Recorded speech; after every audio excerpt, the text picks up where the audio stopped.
Anna Tsouhlarakis works in sculpture, installation, video, and performance, and graduated from Dartmouth College and then Yale University.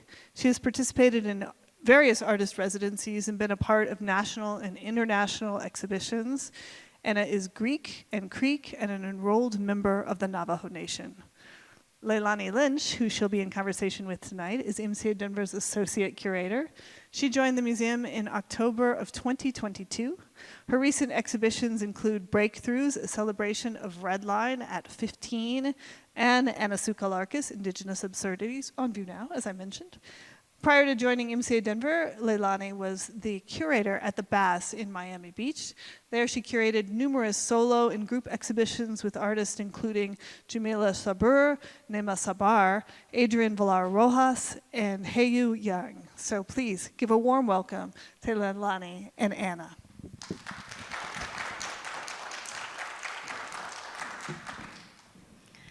Hello. Good evening. Hi, everyone. Hi. Thank you for being here. Glad to be with this intimate group of people and to talk more with you, Anna, about your work. So, as Sarah said, we're going to have a bit of a conversation about the works in the show, as well as some connections to some past work, and there will be room for questions at the end. So please start percolating them and having them brew for that time. So, without further ado, here we are talking about Indigenous Absurdities. And Anna, this is a show which really surveys the ways in which humor and comedy operate in Native communities today.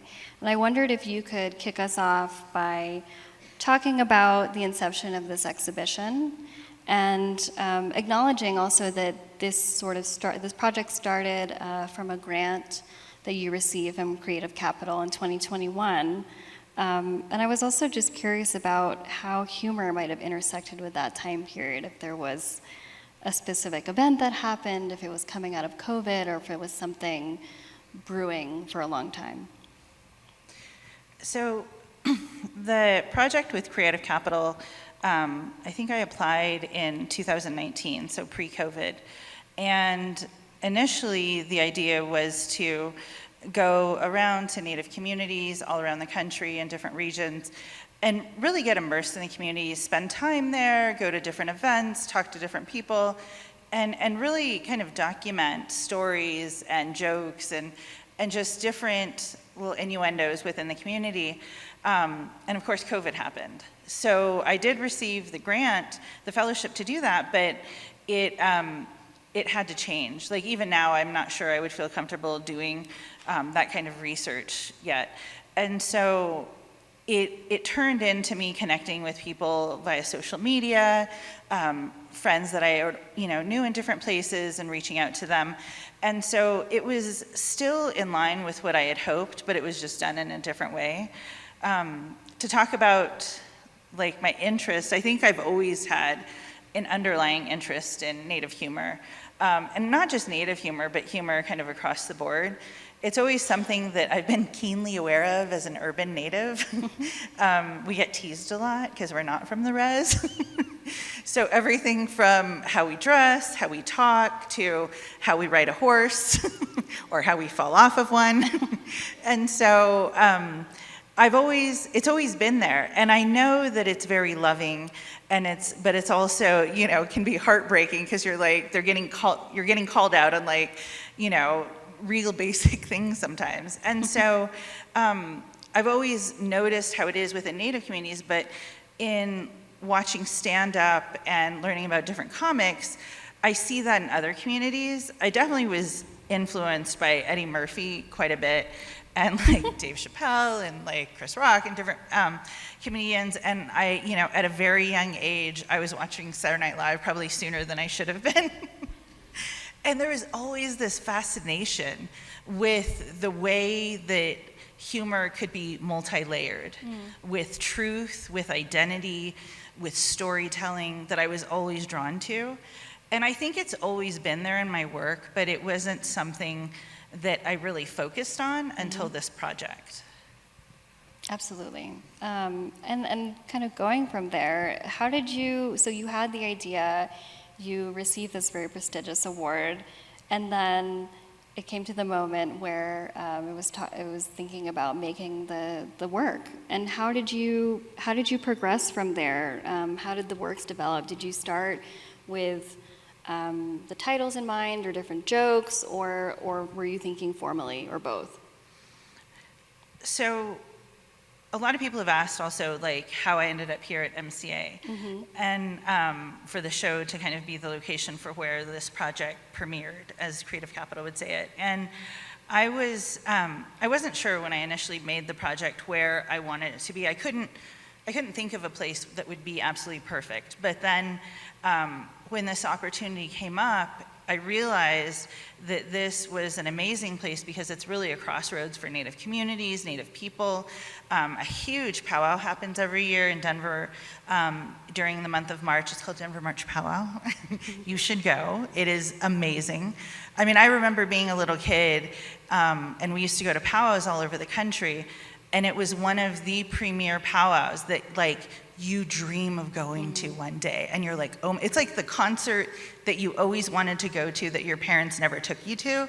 That's Denver March Powwow for like Native kids. And so I remember the first time we went, and I was blown away. So the idea that the MCA became a place for that, you know, for the show just made complete sense.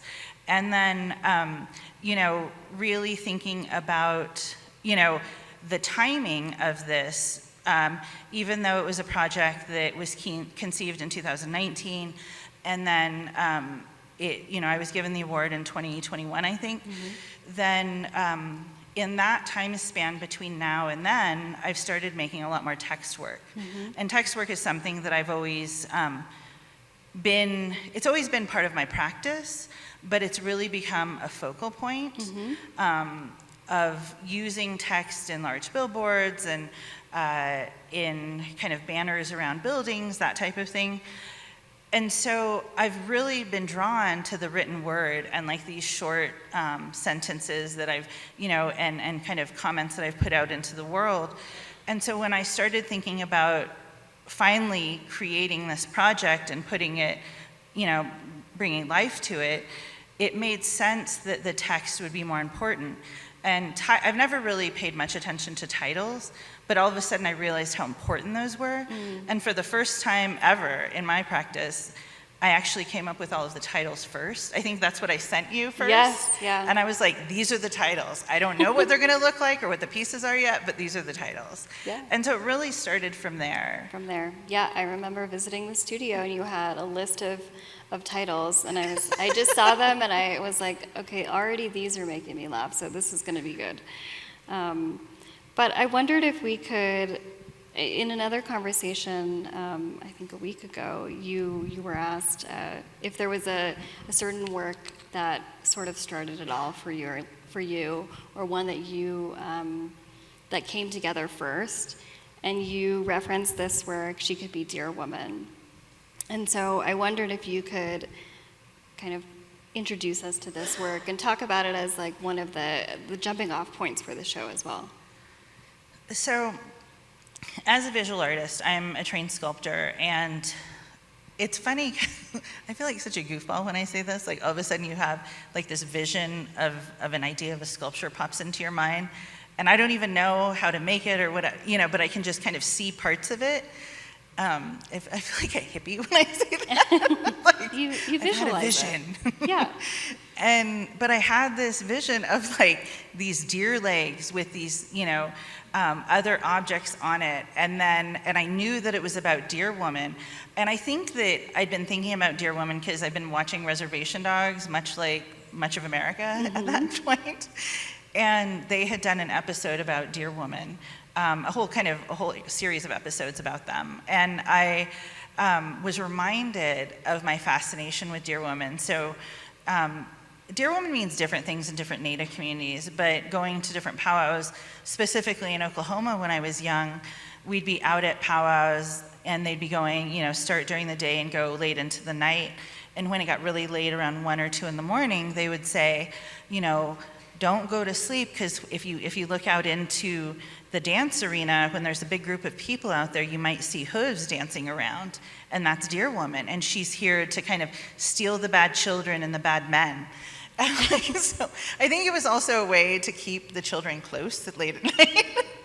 But it was a very scary tactic, and so I've always thought about that and kind of remember that. And then when it came up again in Reservation Dog, she was like that, but she was also kind of a protector and a badass. Like, it was a different way of kind of thinking about who she was and her story. And I started thinking about that, and I think that's where this piece really kind of came from, was this idea of her going out and protecting Native women and kind of taking bad men to the extremes. Bringing them to justice. Bringing them to justice, yes, that's a good way to see it. So you can see that there's casts of deer hooves, and so there's about 16 of them, and they're made out of liquid plastic and foam, and there's a big can on top of them with a trophy on top of that, and there's an IKEA screen that kind of separates things, and there's blonde kind of horsehair pieces that some people call scalp locks. And so in my mind, what I was thinking, like kind of the little narrative that I have going along with this piece, is that these are the trophies of Deer Woman. So those blonde locks hanging of these men that have, been bad men and that screwed her over, and then she screwed them over. And so on the back of this sculpture, all of the locks are tied on with literal screws. So that's kind of, I remember thinking about like the way that I wanted to lay out humor within the different pieces, and I wanted to bring in not only humor in kind of a deeper, like intellectual way, but also those stupid puns. Because like, those are funny. And I just like make myself giggle. I remember when I put them on there and I was like, I couldn't stop laughing. And like, if I just like make my own, I'm like, I feel good about this. So, and then there's an arm that's kind of a plaster cast of a Native woman's arm on there as well, that looks like it's kind of pinning these up there. So it's a piece that that was the beginning kind of of everything. Yeah, and I think if she could be Deer Woman as sort of the starting point, then I think she must be a matriarch, or is sort of the triumphant arrival of this body of work, and certainly the first thing you see when you enter the exhibition that really kind of underscores the whole show. And so, yeah, can you take us through this work? Sure. So there's a famous sculpture that was made, I think at the end of the 1800s. It's called End of the Trail. Yeah. And it's kind of this iconic, stereotypical statue that's been around forever. We see it in paintings, on t-shirts, on hats, like all kinds of different things. And of this kind of slumped over, like Native warrior on this horse, looking tired and kind of defeated. And, I've grown up seeing this image in different in history books and different things. And it always really made me mad. It really pissed me off. And I thought, that's not who I am. That's never been the way that I was raised to think about myself. And so in thinking about this show, the titles are a bit sarcastic. And so there's been this whole there's been a wave of people who call themselves matriarchs now, which, is fine, that's cool. But I think it's funny because it's kind of like, people calling themselves medicine men sometimes are putting a little bit more, maybe not being as humble as maybe they should when they are matriarchs, or I don't know. But we make a lot of jokes about it. And so, when you see a Native woman kind of acting good like that, then people are like, oh, she must be a matriarch, or she thinks she's a matriarch, and it's a joke. And so I wanted to kind of begin with that. And so the title is She Must Be a Matriarch. But then I thought, if we take that and we take that tease and we say well, yeah, I am a matriarch, fuck you. And I'm the strongest, hardest form of that. What is that gonna look like? Well, it's gonna look like End of the Trail, inverted into the absolute opposite of everything it can be. It's going to be this momentum of a feminine, power that's moving forward and not being defeated in any way whatsoever. And so that's where this came from, was this idea, and I love the idea of the horse was initially in it, and I wanted a horse kind of rearing up or something, and then I realized we're in Denver, and everybody would think that was a bronco. So the rearing up horse didn't work, and then that's when, what's his name, Lucifer? Yeah. And so that's when I found a different horse that was kind of in motion running. And I loved, his gait and everything. Mm-hmm. And then from there, I added on the casts of Native women's arms. And so you can see that it hints at that initial end of the trail where he has a big spear. Mm-hmm. So on the end of these spears, the women are leading it, and they're telling you which way to go. And then there's an IKEA chair that's turned upside down. And there's this idea that, we always talk about women having a seat at the table. And the idea behind that is that it's this seat that's been turned upside down because fuck you, we don't need a seat at the table, we are the table. That we're gonna just take this and go. And so to me, that's what I mean, an absolute inversion of a lot of those different ideas. And so, and in my mind, I also saw this as kind of I couldn't get out Bugs Bunny and the Roadrunner and stuff like that, those cartoons of this thing running across this mountainous landscape. And then, so I imagined clouds under it of some sort. And so that's when the idea of bringing the blown up condoms into this. So there's around 350 blown up condoms in the piece that are filled with liquid plastic. So they're actually fairly firm. No pun intended. And so they're all different brands. And the idea is that it is this feminine power that's floating on birth control, on this, the empowerment of female choice and decision and just all of that. And so it is, there's so many different layers to it that I wanted to kind of include. And I don't know if we have a shot of the tool belt. We don't. Okay, I was going to mention the diva cups and the wrench. There's a little tool belt on the side that's one of my favorite. I love detail, little kind of innuendos into my thinking and kind of even just my history. And so there's a wrench that's hanging off the side. There's a silver wrench. There's a wand. There's 4 diva cups, and then something else that's along there too, I think. But they're all kind of hanging off, waiting to kind of help the, this feminine movement that's moving forward. And so it is that basic pun of being ready to throw a wrench into anything. And the wrench is a 3/4 inch because I'm 3/4 Navajo. That's my blood quantum. And so that's kind of put into that. I love the idea of diva cups because, there's a horn that's kind of a cow horn that has that people use for gunpowder or for maybe a cup and things like that. And so I love that kind of juxtaposition of a traditional cup and a diva cup and the meaning of power, the different types of power within that in terms of gun and weaponry, but also the empowerment of a woman having control of her body. And then there's an elder wand because I figured if nobody believed how much power this thing had, they would understand because she had the elder wand. You had to invoke Harry Potter. You had to.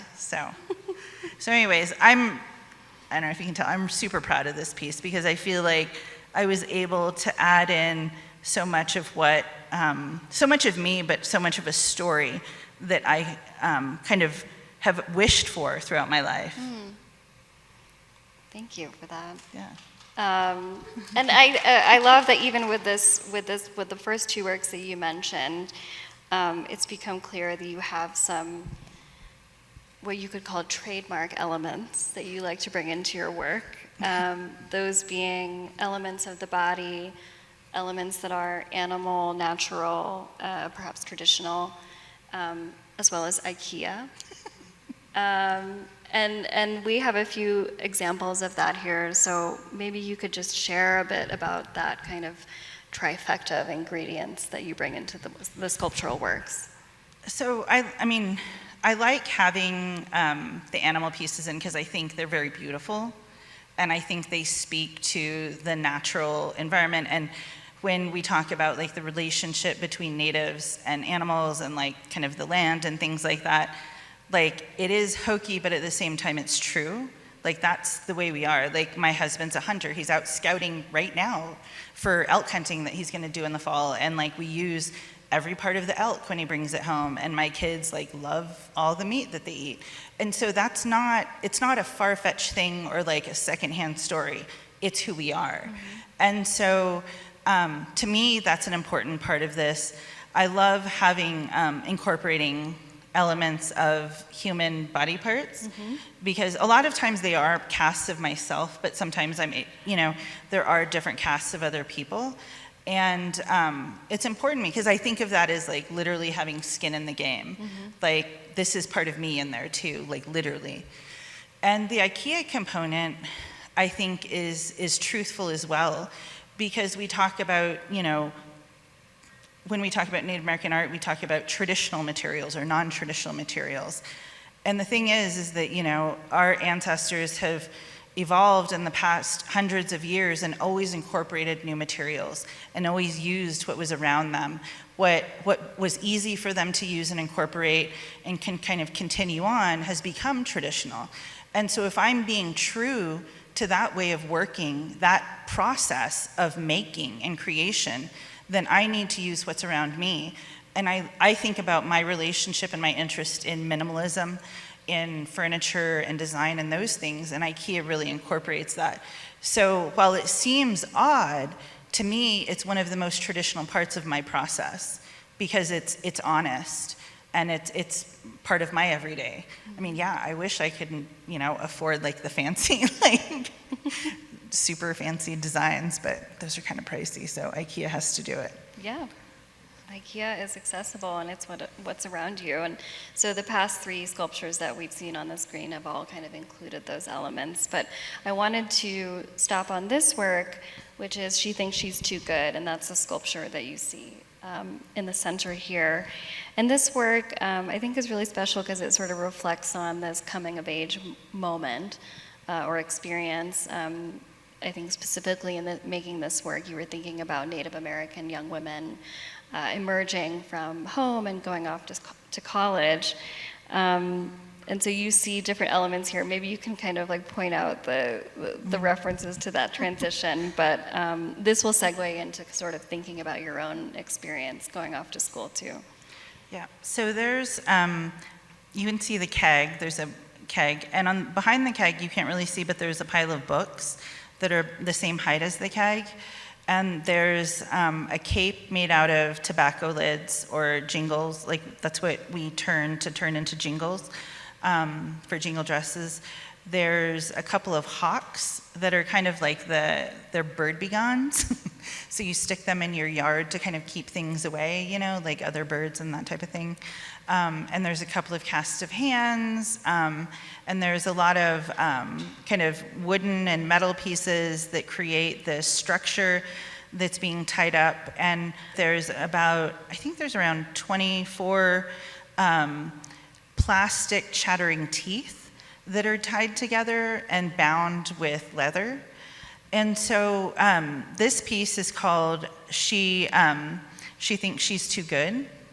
And it was one of the first pieces that I conceived, along with the Dear Woman, and even the She Must Be a Matriarch. I think She Must Be a Matriarch in this one kind of came about right around the same time.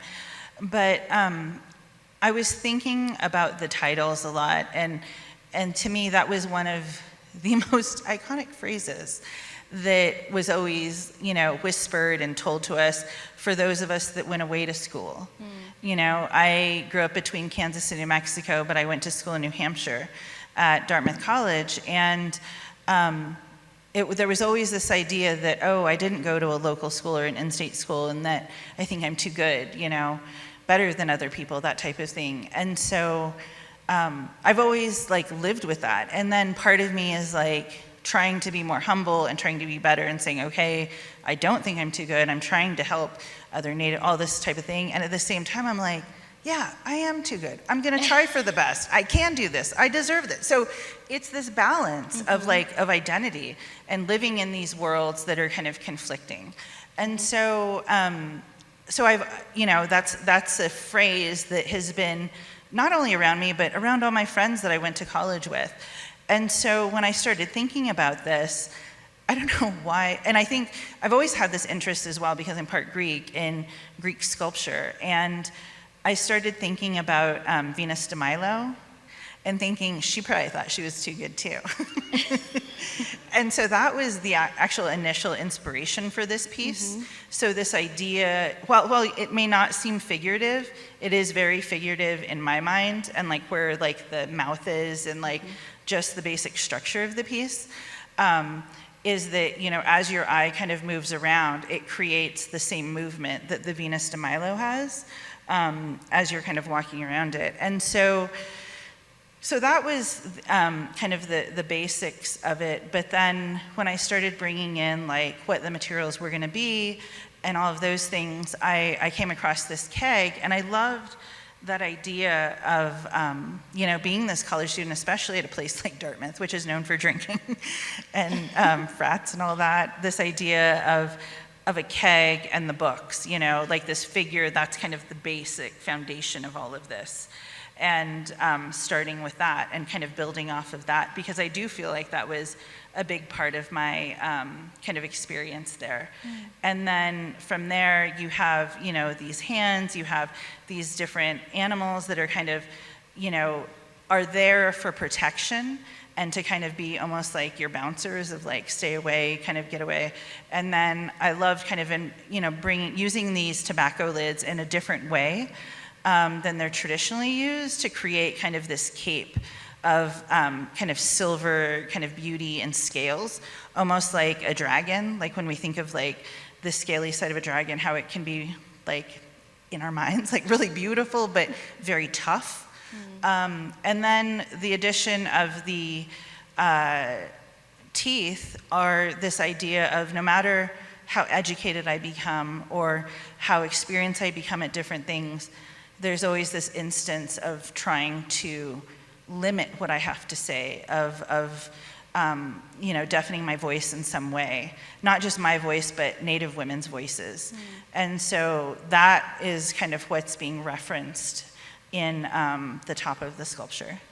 And thinking back to your own college and kind of graduate experience, I wondered how these educational contexts of being in the Northeast, being at Dartmouth, being at Yale, sort of informed your early practice. And so we have an early work here, Travois, from 1989, and I wondered if you could talk about that, and then there's another work from Yale after this. Yeah, so this piece was my first performance that I had ever done. It was my senior year in my thesis show. I was really influenced by Native art before I was at Dartmouth. My dad's an artist, and so I used to travel around to markets and go to different shows and kind of hang out with artists all the time. And they were working in more traditional realms of art making. And I remember when I went to Dartmouth, I was exposed to so many other ways of making, like video and performance and installation and different ways of thinking about art. And I remember thinking, well, how come I'm not seeing this as much in Native art? It was there, but it wasn't like bountiful. And so I realized that that's what I wanted to do, that I wanted to help grow that branch of Native art history. And so I started making pieces that I felt like were kind of pushing, the mark and the boundaries of different things. And I made this piece. It was influenced by a Edward Curtis photo of a travois that a Crow family was pulling across the plains from a photograph, like in one of his big coffee table books I saw. And I decided to make one for myself because even though my tribes aren't traditionally nomadic, I felt like a nomad because I was always going back and forth between the Southwest and the Northeast and, going different places. I went to Europe to study for a bit. And so I felt like this was a symbol of like who I was at that time. And so I made it to fit me. There were like backpack straps that I kind of adjusted. There was all this stuff from my dorm room that I put on the travois. And during a critique, somebody said, so are you going to use it? So when are you going to, take it out? And I was like, what do you mean? And I'd never thought about that before. I'd never thought about the activation of art in that way, or that I could do that. And so I was really scared. I was very scared about this possibility and taking it out into the streets because, being a brown woman in New Hampshire, you never know what's going to happen.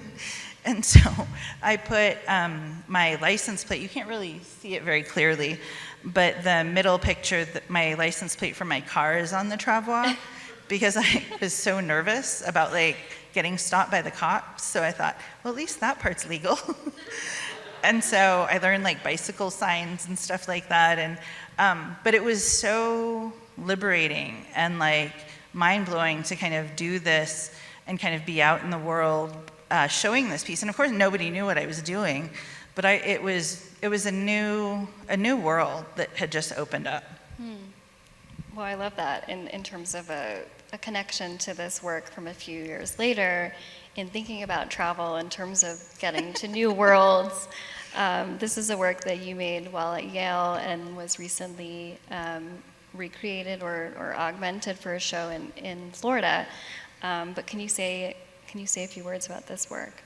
Yep. So this was initially a piece I did in 2000 when I was in graduate school, and then recreated a new kind of version for a show last spring in Fort Lauderdale. And the piece was initially just this big rocket ship, the big silver tall one. And there was some text that I read, and then I did kind of a small performance. And so the text had to do with this idea of the world's resources were coming to an end, and everybody was planning on leaving, going to different planets, and the natives wouldn't be leaving in the fancy NASA-type spaceships that everybody else would be. We'd probably have crappy rocket ships that we'd make ourselves and that would have a chain and hook on to the larger rocket ships. This was a hint at our relationship with the federal government as well. And so then we would, hook onto the larger rocket ships, and while there was the big countdown for everybody to leave Earth and all the rocket ships were taking off, what people wouldn't realize is that all of our rocket ships would have fully working trap doors. And so as everybody was on their way out of here, all the natives would be slipping through the hatches and putting their feet back on the ground to repair the Earth and continue living here like we did before colonization. And so when I present this piece, I talk about these being fully working rocket ships, because they are. They all have fully working trap doors. They have latches to hook onto the big spaceships. And so I made 3 this time because I have 3 young children. So there's one for each of them, and the interior all correspond to their own characters. And the beautiful thing is that you have 2 of those have gone to space camp. So yeah. Actually, they could build the rockets. Yes. I love that. And how was the kind of story, the backstory to this shown? Was it shown on the label, or was it something that you read? It was initially something I read at both places, but then at the NSU Art Museum, it was also on the label. Mm-hmm. And I asked that because I think while we've been talking about a number of your sculptures thus far, you mentioned a bit before about the text that has been so present in much of your recent work, but I think we can see it tracing back even further. And so maybe as a starting point, you could talk about how text manifests in Indigenous Absurdities, but we'll look back at some of the early days of and the connections to this as well. So yeah, I think that when I first came up with the titles, like I said, I knew what those were going to be, but then as I started making the collages, I realized that it took many tries, because I'm not usually somebody who works two-dimensionally, and I'm not a painter. I realized that I really wanted the text to be part of the pieces, and figuring out the incorporation of the different imagery that kind of would go along with them. And I also wanted the memes. So when you see these collages, you see kind of like little faded images, little squares, and those are actually memes. So when you go up close to the work, there are memes that kind of relate to the subject matter that's kind of being described in the text and the images. And I wanted to pay respect to memes, because I feel like that's become such like a common ground for us, especially through the pandemic. And it's been this place where humor has really connected communities, I feel like, across the board, because, you know, we have specific memes that are out in the world, like I think of like Mean Girls and stuff like that, like that movie, like there's stills from that, and then there are memes from every culture and race that have used them. And I think that's so cool to kind of think about how the image is able to transcend all of these different boundaries. And so those are incorporated as well. I mean, certainly I think seeing this work today, you know, you really get a sense of the power of text and of memes as they circulate on the internet and can hold so much meaning yet be so concise. And as we were installing the show, Anna referenced kind of casually, oh, I had this earlier work that did include text, but it was sort of dismissed. And in considering the work that we have at MCA, and in reading more about this earlier work called Untitled from 2000, I can't help but see the connections. Can you say a little bit more about this work? Yeah, and I would say that this is actually where, like, the Creative Capital Project, like all of Indigenous Absurdities probably came from, was how this piece came about. So back in between summers, between my first and second years of grad school, I went to Crow Fair, which is a huge powwow that happens in Montana every year in August. And I was in the stands just kind of walking around, and there were a couple of older Native women sitting next to each other, and they were talking and laughing. And so I was just kind of standing near them, and I heard them, you know, telling jokes and everything, and they would just burst out laughing. And then I heard one of the women say, you know, I tried calling you the other day. And she goes, did you? The other woman goes, did you? And then the other woman goes, yeah, but you don't have a phone. And they just burst out laughing. Oh my God. And I started laughing, and that was really embarrassing, because I was like, oh yeah, I was listening to you guys. And so it was just so perfect, I thought, that line. And so this piece came from that. And so I have the, Yeah. okay, if it's okay, I'll read them. So on the different notes, which are kind of like message taker notes, right? Yeah. You have, I tried emailing you, but you don't have a computer. I tried to come visit you, but you don't have a house. I tried calling you, but you don't have a phone. I tried talking to you, but you don't understand. And so this definitely was the first piece that was, I think, you know, something that I've come back to 20 years later. And I can say, you know, see that direct lineage, not only to this piece, but also like how it was sourced from Native community. Embarrassingly so. Yeah, well, I mean, it's perfect. You were maybe before your time in terms of just having these sort of punchlines as works themselves. But I think in today's day and age, that that is the way that we communicate, and it makes sense, and it does have, you can garner the humor from it. But in speaking about how you did sort of resource this conversation into making that work, you have in many ways drawn from your network and community of Native folks around the country, and even probably broader than that, to create certain aspects of your work. So I wanted to bring up a few examples of those, specifically using language, but this work, I wondered if you could talk about it as well. So this piece is called Edges of the Ephemeral. It's from 2012. I was living in Washington, D.C. at the time, where I had been living for several years, and I was asked to do an outdoor installation at the Museum of Contemporary Native Art in Santa Fe in their big sculpture yard behind the museum. And it was part of a statewide exhibition that was happening that was called Time. And so the focus, the kind of prompt, was this idea of time. And so I decided to really consider Navajo creation stories that dealt with ideas of multiple worlds.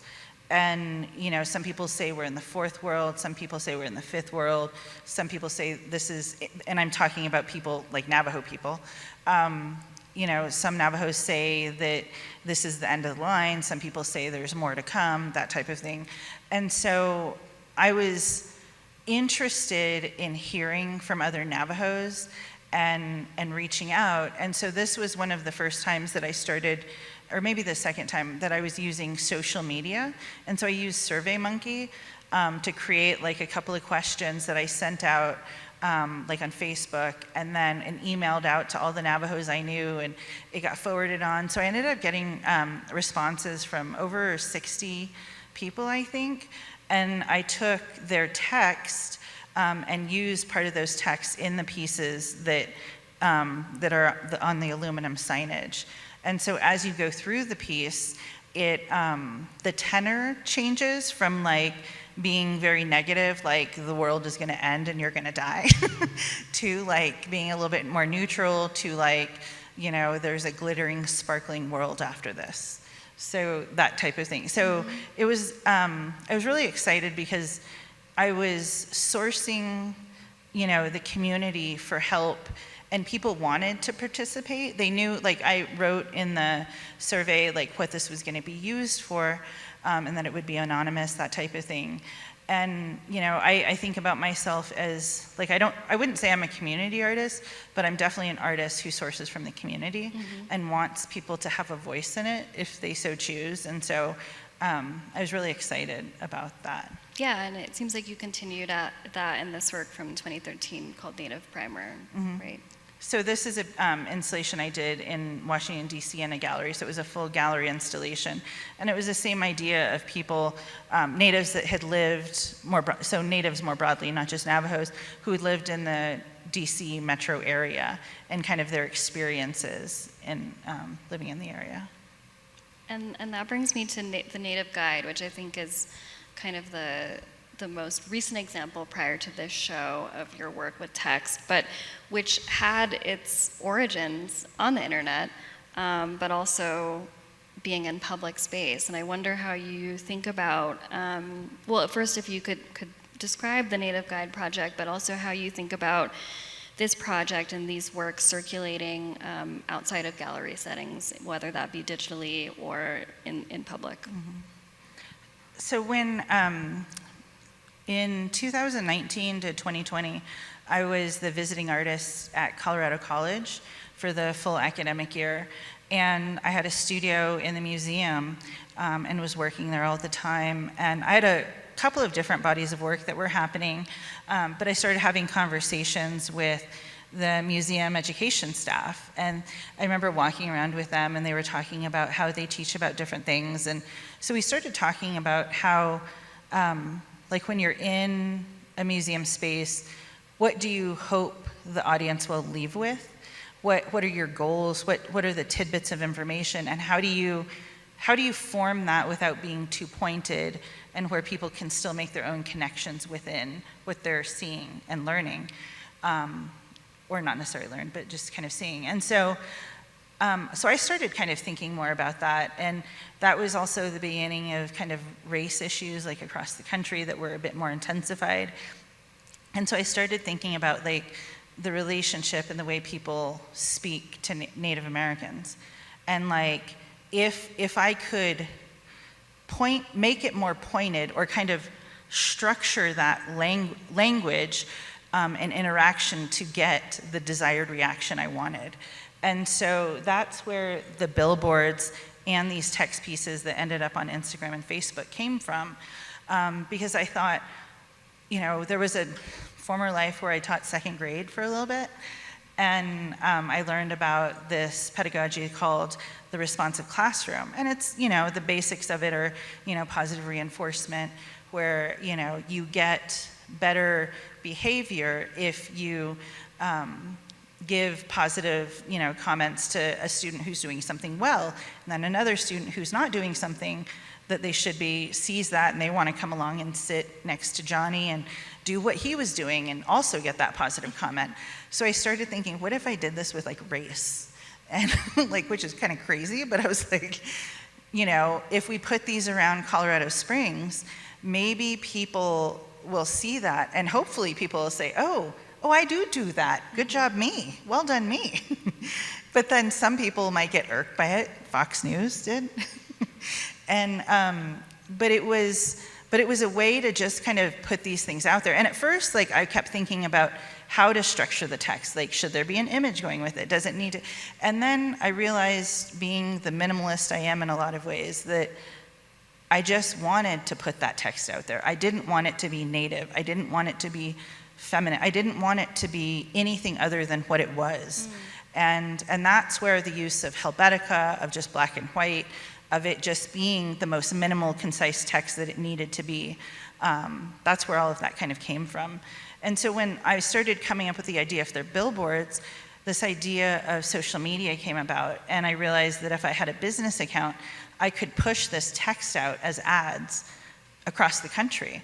And I learned a lot about analytics and about advertising, like, through social media, and I realized that I could push these comments out to, like, you know, a woman that's 65 years old shopping for handbags in North Carolina, and that this would just suddenly pop up on her feed, and these different text pieces, and all of a sudden, like, this art would infiltrate her life, these text kind of pieces. And so I became really interested in that, and just the force of minimal text being placed in the world. And that's where all of a sudden the Native Guide Project, which started in Colorado Springs, you know, is now all over the city in Columbus, Ohio, through the Wexner Center for the Arts. And it's at the Scottsdale Museum of Contemporary Art, on digital billboards all around Phoenix and Scottsdale. And it's also, this is an image that's up at St. Louis right now, that's with the Counterpublic Triennial. So all of a sudden there's a lot of text floating around. And it's so powerful, I think, seeing it in these kind of outdoor and easily accessible spaces. But it is also interesting to see how that can have an impact within gallery spaces as well. Like you mentioned, it's on view inside at the Wexner and in Scottsdale. And to some degree, you have text. You have text at MCA as well. Yep. And I know we're running out of time, but so I'll skip ahead I'll skip a few things, sadly. But I think we would be remiss to not talk about this video work, which is the only video work in the exhibition, but the fact that this exhibition and all of these jokes are really about women. And that even though a number of your works are what you could say are sort of genderless, or it's hard to tell what perspective they're coming from, you have had in your practice a sort of concerted focus at certain times on women. And so I wonder if you could talk about this work, and then briefly I'll just mention the performance and things you did in DC as well. Yep. So a lot of my work up until like the past year has been pretty genderless in a lot of ways. And so when I started thinking about the work that would be in this show, even before I came up with the titles, I started thinking about the kind of humor that I wanted to talk about. And I realized that it kept coming back to me, like my experiences with humor. And then and I noticed that most of the people I was talking to when I was doing kind of background research were all women. And I wasn't, I didn't really care what the men were going through. I became and I realized, okay, like that's what I'm interested in without even really realizing it. And that's what I'm really focusing on. But I think that, like when I think about the title, just Indigenous Absurdities, I think people like would assume that it would be probably both men and women or kind of across the board. But I like this idea of like, it's seeming open, but then it's actually all about women. I don't know, it's this kind of like little game of like, hey, you know, you think you're gonna get it all, but this is what you're gonna learn about. Yeah, this is the focus. And so that was something that I was very conscious of kind of quickly after I started doing research, that it was going to be more focused on kind of women's experiences. And so this piece, it's called She's All Somehow. Somehow is, I would say it's a colloquial term with Navajos. It's almost like saying somebody's too good, but it can also be like moody and like bitchy and like that, like she's all somehow right now, or like she's just acting somehow. There's so many, it's very, you know, It's open. It's an open term that can be utilized many different ways. And so, I loved the usage of this term, and I wanted to make sure that I included it in a title. And so there's about eight or nine different women that are part of the video.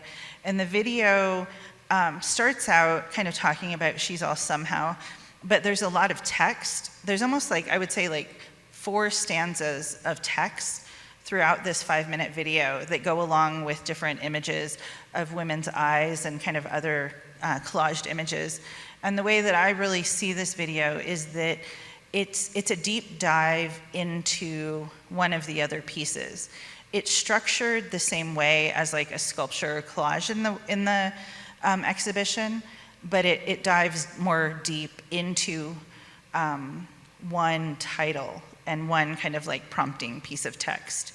And so I kind of imagined that this type of video could be made about all of the different sculptures and collages, and that they would have these text stanzas that would kind of talk about all of these different experiences and kind of little jokes and whatnot. Amazing. Well, I know we're out of time, so thank you so much, Anna. I wonder if we can open it up to the audience if there are any questions. Thank you.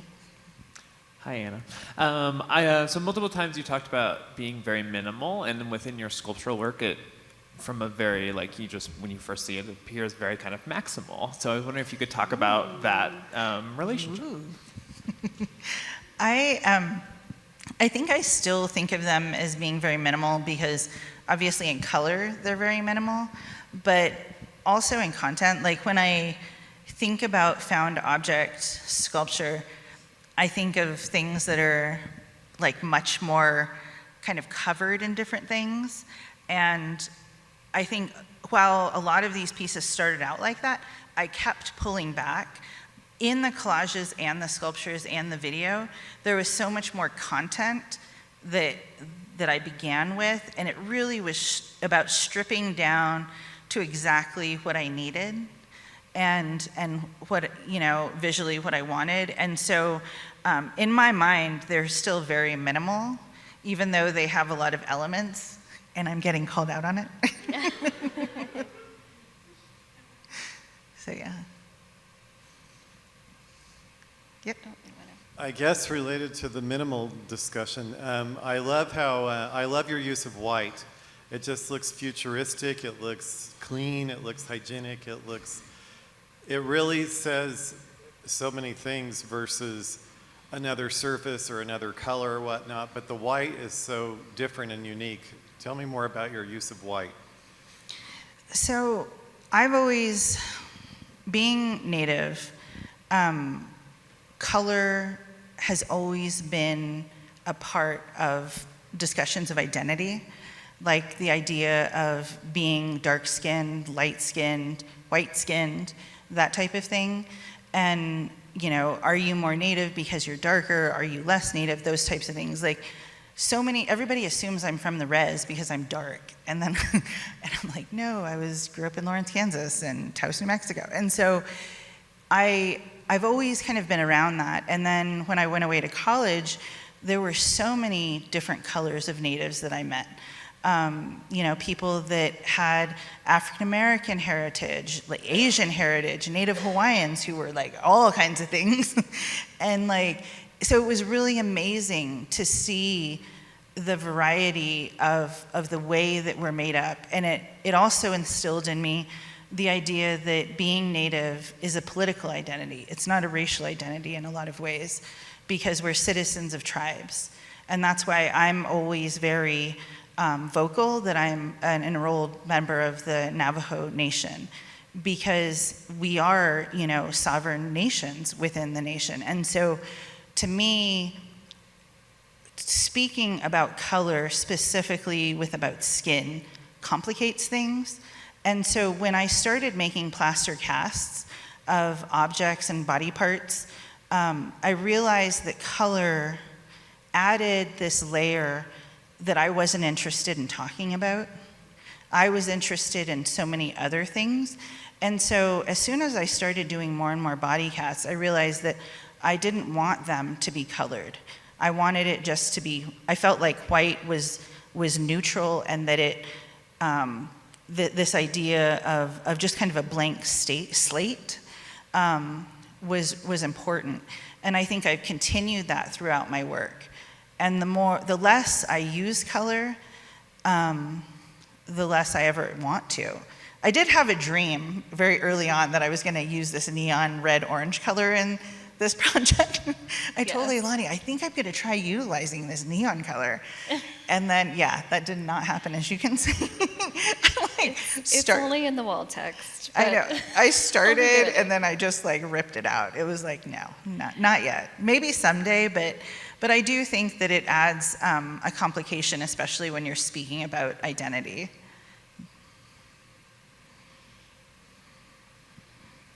Other questions?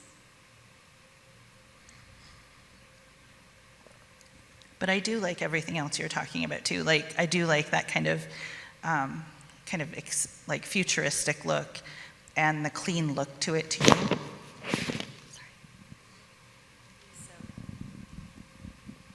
Okay. Thank you so much, Anna and Leilani. My question is about the binding mechanisms that you use and your use of binding. And it has this very dynamic look to it. And I was wondering, assuming these are sculptures that will be installed many times, is there openness to the binding allowing the configuration to shift with each iteration, or is it always the same? It's pretty open. I think that the important part is the action of the binding, not necessarily the end result of what it looks like. I started using binding when I was at Colorado College. There was a body of work that focused on ideas of decolonization. Like, decolonization, like back in 2019, still is, like, you know, this word that's been thrown around a lot and utilized, like, in institutions. And I thought, like, if I made sculptures showing decolonization, what would that actually look like? And so I started thinking about, you know, we know what Western things would look like. In my mind, that would be IKEA, minimalist sculpture, like Sol LeWitt, that type of thing. And the kind of indigenous part would be like the wood, you know, kind of more natural materials, kind of bringing stuff together. But what would actually be the action of the decolonization? And so I started thinking about what made me different, like what makes me Navajo and you not, or maybe there are Navajos out there, I don't know. But what is it that differentiates me? Is it that I'm an enrolled member? Is it, you know, my literal blood that runs through my veins? Or is it my belief in my spirituality? And I realized, you know, something that is there, that has always kind of been there, is this action of binding. Ever since, I was little, I was placed in a cradle board, and my kids were all placed in cradle boards, and we were bound up, to keep, there was this idea that, a baby, the same idea that now is taking off in Western culture of swaddling, which has been around for millennia for Native.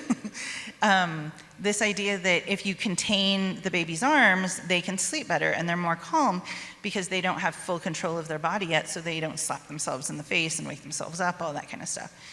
And then, as I started growing, I always had to have my hair brushed every day, and it had to be up in like a ponytail or a braid or a bun or something, because my grandma would do that every day, and she would say, you have to do this so you can go through the day in a good way.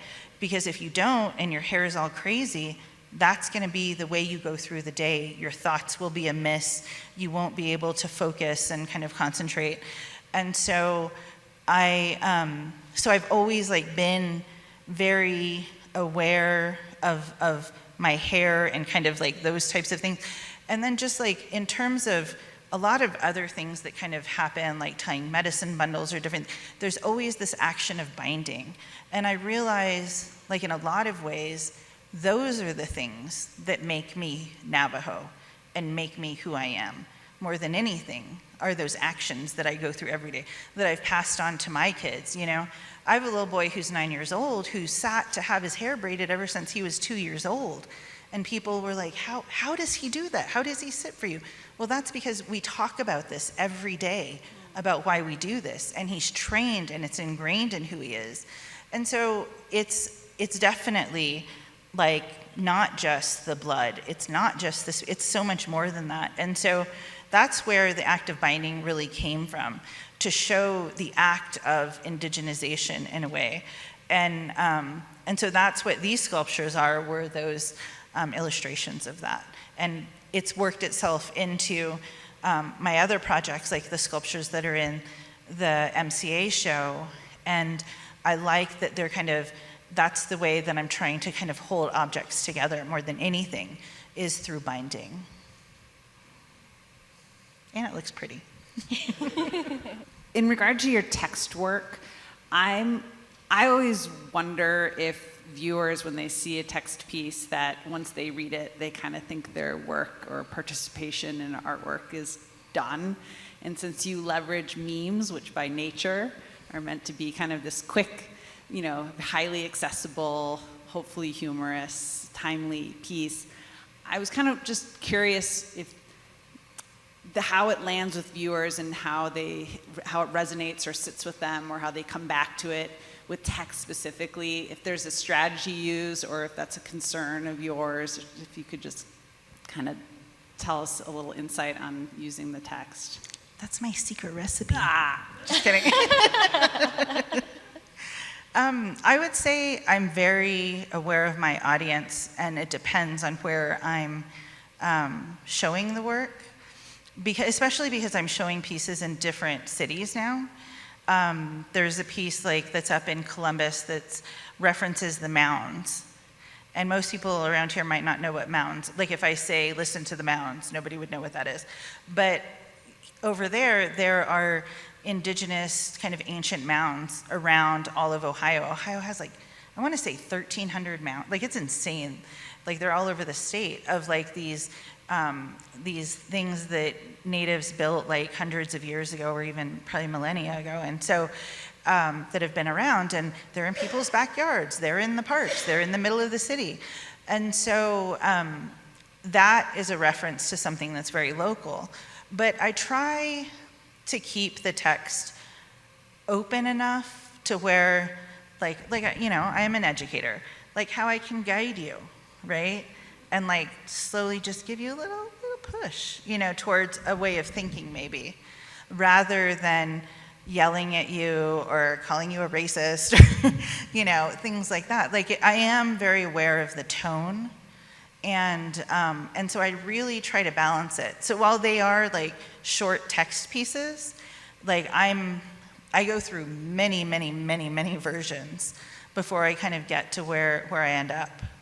And then even in St. Louis, that one was a little harder because that text piece on a billboard was next to Sugarloaf Mound, which is an ancient Osage burial. And so, burial mound and kind of historic mound. And so that is overseen by the Osage tribe. And so we were actually working with the tribal historian from the tribe. And she was very, very vocal about what she wanted, she thought the text should be kind of pointed to and what it shouldn't be. And so that was, and that took on a whole nother layer because I was usually working, used to working on my own about coming up with things. So that was, different working through a whole nother lens of somebody's kind of vision for things. But with these pieces, I would say they are geared towards natives, but I think generally, and more natives will understand them kind of quickly, but I think once you see the memes, you can kind of start making sense of them if you don't know what fry bread is. But I think most people in Denver know what fry bread is, right? So even if you don't know what luluing is, there's one that references her Lulu sounds like a dying animal. Like once you read through the memes, you're like, wait, this is kind of like singing or something, And so I am trying to kind of layer that knowledge in there as well. Does that answer your question? Yeah. Okay. I think we have time for maybe one more. Hi, Anna. We were able to go to the show on Friday, and I just wanted to say thank you. You are amazing, and your work is professional, and the craftsmanship is impeccable. And I loved every minute of it. So thank you for educating all of us as well. Thank you. Yeah. Can you show my dad? Well, that's a beautiful way to end it. Anna, thank you so much. And thank you for coming.